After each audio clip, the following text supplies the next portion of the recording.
ሰላም ሰላም፣ እንዴት ናችሁ ፋሚሊ? ሁሉ ሰላም? እኔ ያለው ፈጣሪ ይመስገን ደህና ናችሁ? ደግ ናችሁ? ሁሉ ሰላም፣ ሁሉ ኮይስ፣ ሁሉ ሰላም፣ ሁሉ ፒስ። እንዴት ናችሁ?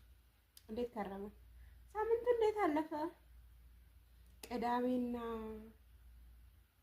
አይደለም? ዛሬ ቅዳሜ ነው።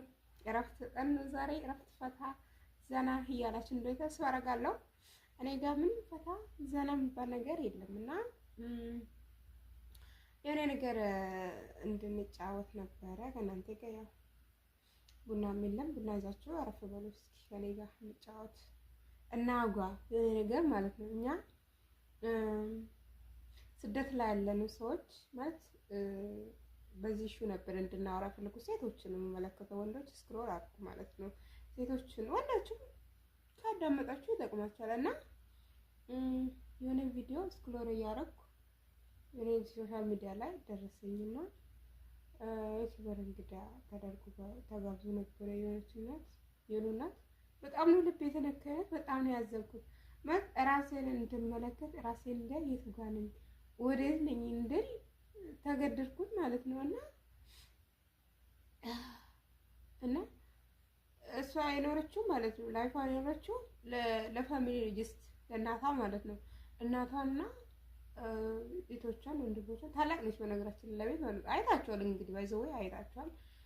ምንድነው የተማራችሁት ከሷ? እኔ ከሰሰርኩት ነገር አለ። ምንድነው የራሳችን ላይፍ ሙሉ በሙሉ እንደዚህ እርግፍ አድርገን ትውት አድርገን ወደ ጎን መቶ አይለብንም። እኔሳ ማለት አለብን። ለእኔሳ እኔሳ ወዴት ነው እየሄድኩ ያለሁት ማለት ዘር ማለት ነው። ዘር ማለት ዘር ስል የመዘራ እንዳይመስላችሁ። ዘር የራሴ ዘር የሆነ ቃላ እኔ ስሞት የምቀብረኝ ማለት ነው።